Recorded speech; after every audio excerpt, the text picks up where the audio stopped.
I should have known I'd get lost. I always do. Boston isn't exactly a maze, but somehow I still managed to take the wrong exit, the wrong street, and end up standing in front of a church I wasn't entirely sure was the right one. My phone's GPS said it was, and the cars parked outside, decorated with white ribbons, convinced me I had made it. I clutched the cream-colored invitation card Lily had given me. "Just go and enjoy yourself, Emma," she had said. "It'll be fun." Easy for her. She was the social butterfly. I was just the awkward friend who agreed because saying no felt impossible. I adjusted my dress, simple but elegant navy blue satin, and stepped inside. Immediately the smell of roses hit me, mixed with the soft sound of a string quartet. My nerves calmed a little. Maybe I'd blend in. The church was breathtaking, lined with ivory drapes and chandeliers glowing softly. Guests filled the pews, chatting and laughing. Nobody questioned me as I slid into a seat near the middle. I pulled my camera from my bag, half to distract myself, half to feel useful. "Nice camera," a deep voice whispered beside me. I turned and nearly forgot to breathe. The man sitting next to me had the kind of presence that instantly filled the room, broad shoulders, sharp suit, and warm hazel eyes that studied me with curiosity. Thanks," I stammered. "I like capturing moments." He smiled. "So do I, except I prefer living them." I blushed and quickly looked away, snapping a photo of the aisle to hide my embarrassment. And that's when I noticed something strange. The bride walking down the aisle was not the face from the photo Lily had shown me. My stomach flipped. "Oh no," I whispered under my breath. I was at the wrong wedding. My heart raced as the bride glided down the aisle, her gown shimmering under the soft glow of the chandeliers. She was beautiful, radiant even, but she was definitely not the woman I was supposed to be watching. I gripped the invitation card in my hand, staring at the name printed on it, Claire David. But the officiant just welcomed everyone to celebrate Olivia James. Panic bubbled inside me. "Emma, you absolute disaster. I was in the wrong church, in the wrong wedding, sitting among strangers as if I belonged here." I thought about quietly slipping out, but the man next to me leaned closer, his cologne faint but intoxicating. "You look nervous," he said softly, his hazel eyes catching mine. I forced a smile. "Do I? Maybe I just don't do well at weddings." He chuckled under his breath. "That makes two of us. I usually avoid them, but this one..." I couldn't say no. There was something in his tone, something almost heavy, like he was carrying a secret. But before I could ask, the music swelled and everyone rose to their feet. I stood too, clutching my camera against my chest, hoping no one noticed my shaking hands. The vows began. Words about love, patience, and forever echoed through the church, but all I could think about was the stranger beside me. He didn't smile. He didn't clap. He just watched with a thoughtful, almost sad expression. Finally, during the applause that followed the kiss, I whispered, "I think I'm at the wrong wedding." His head snapped toward me, and for the first time that day, he laughed. A real, deep laugh that made me forget my embarrassment. "Well," he said, leaning closer, "then maybe it's fate you ended up here. Because honestly, I don't think I would have survived this wedding without someone like you sitting next to me."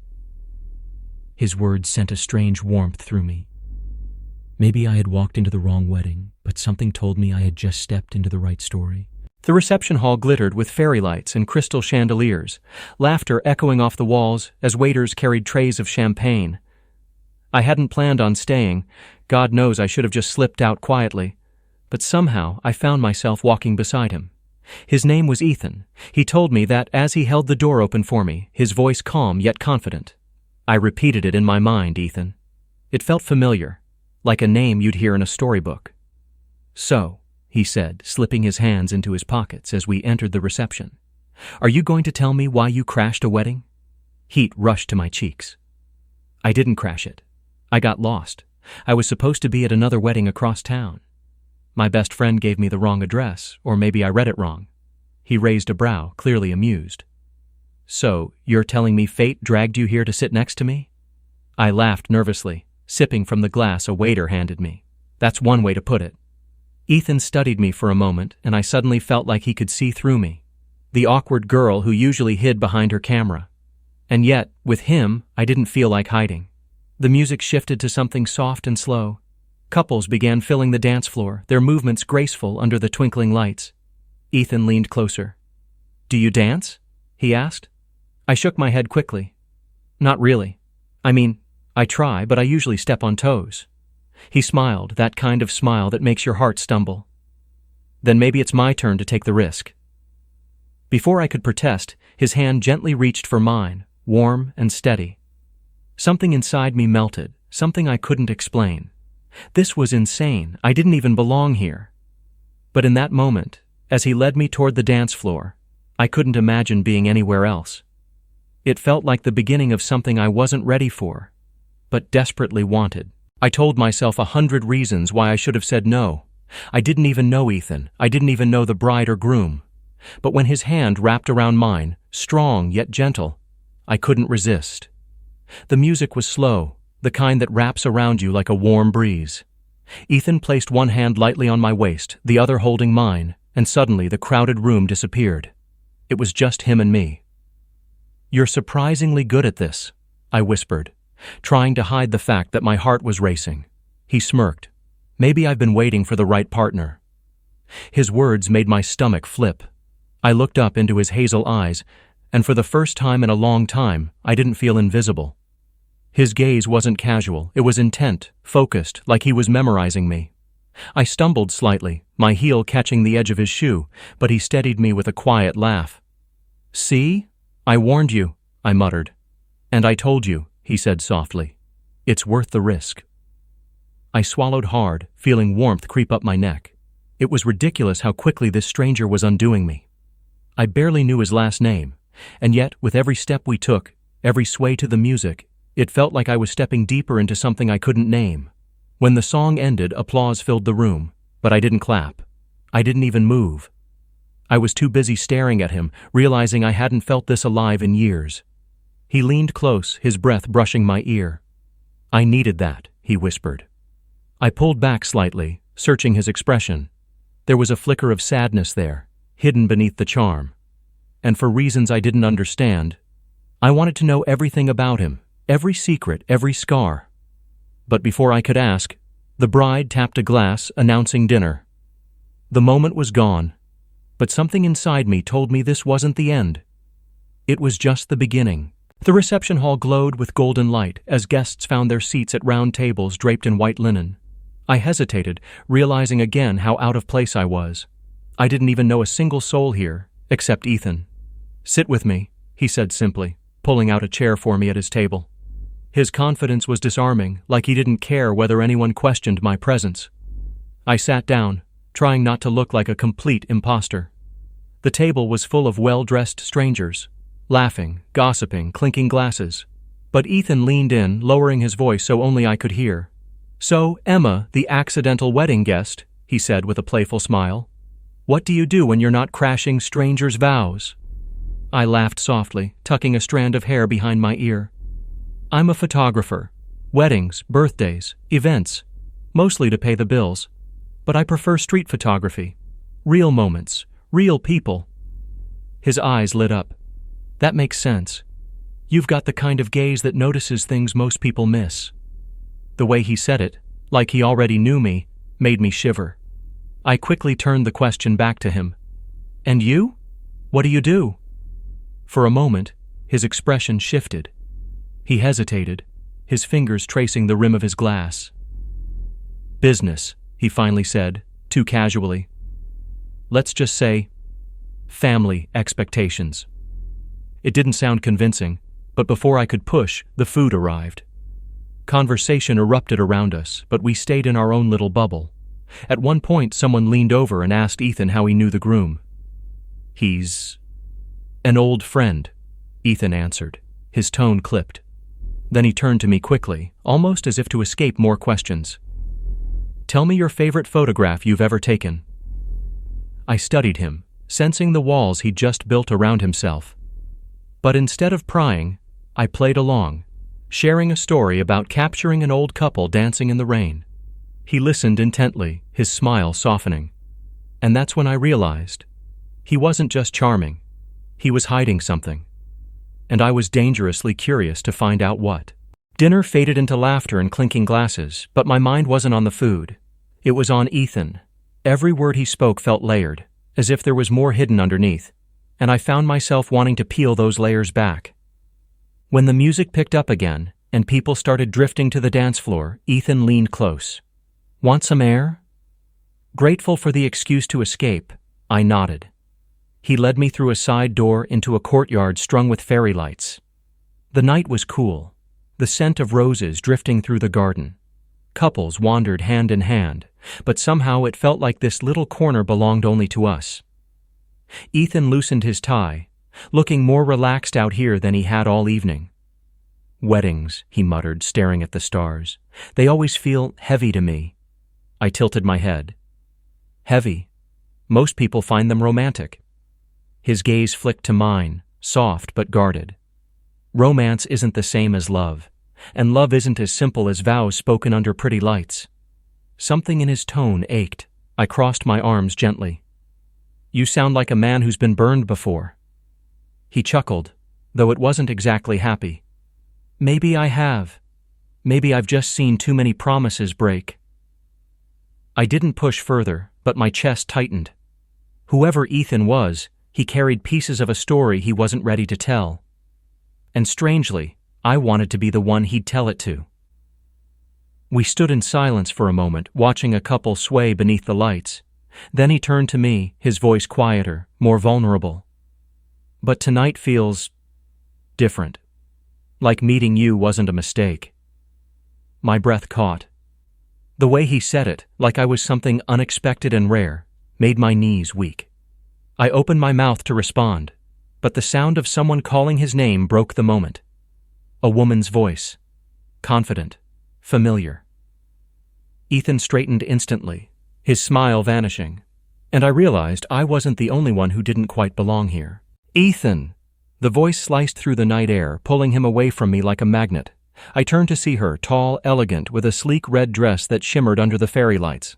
Her heels clicked against the stone pathway as she approached us with the kind of confidence that made me instinctively want to shrink back. She smiled at Ethan, but it wasn't warm. It was the kind of smile that carried history.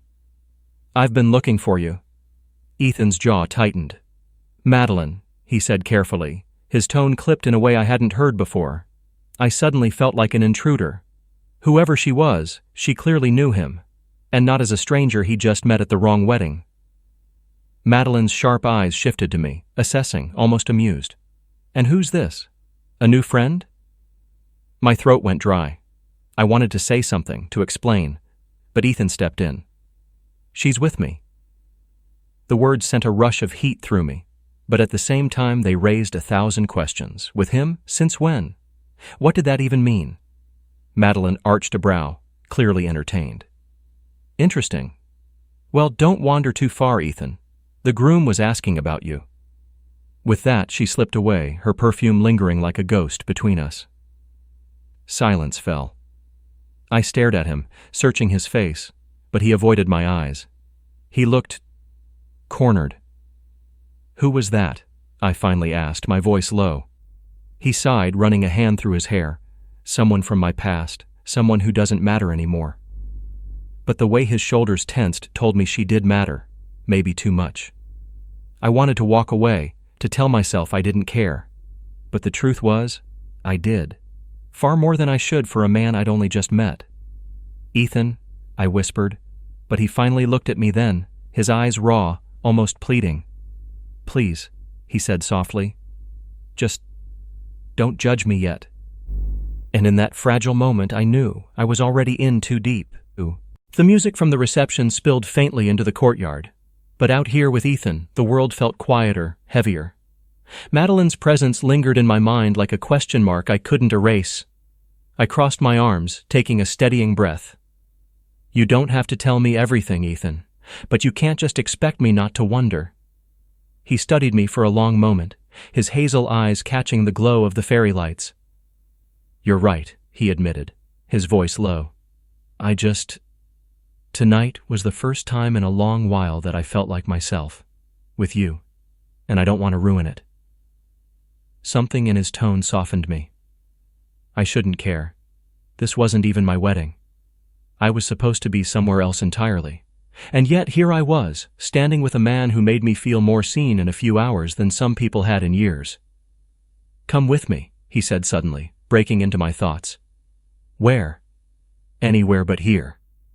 His smile was small, almost boyish, but there was an urgency behind it. And just like that, I followed him. We slipped out through the side gate, our footsteps echoing against the quiet Boston streets. The city buzzed in the distance, but this block was calm, lined with brownstone houses and lampposts casting golden light. We walked side by side in silence for a while until he finally spoke. "Madeline. She was supposed to be my future once. Our families wanted it. I thought I wanted it too.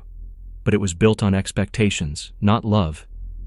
I glanced at him, surprised by the vulnerability in his voice. "So you walked away?" He nodded, his jaw tight. "Best decision I ever made. Hardest one too." For a moment I didn't know what to say. I just let the words hang between us, heavy and real. Then, without thinking, I whispered, "Maybe that wrong turn you took back then led you to the right place tonight." His steps slowed. He looked at me, something unspoken flickering in his gaze. And then, in the quiet of the empty street, he reached for my hand. His hand slid into mine as naturally as if it had always belonged there. Warm, steady, grounding. My heart hammered in my chest, louder than the hum of the streetlights above us. I should have pulled away. I should have reminded myself that this was crazy. We'd met only hours ago under ridiculous circumstances. But instead, I held on tighter. We walked in silence for a few steps, the weight of that simple touch saying more than words could. Finally, Ethan stopped beneath a lamppost, turning to face me fully. The golden glow framed his features, and for a second I just stared, memorizing the strong line of his jaw, the softness in his eyes, the way he looked at me like I was something rare. "Emma," he said, my name slipping off his tongue like a secret. "I don't know what this is, but it feels real." My breath caught. "It does," I admitted, my voice barely above a whisper. He stepped closer, closing the space between us until I could feel the heat radiating from him. My heart begged for him to bridge the final distance. His gaze dropped to my lips, and for a fleeting moment, I thought it would happen.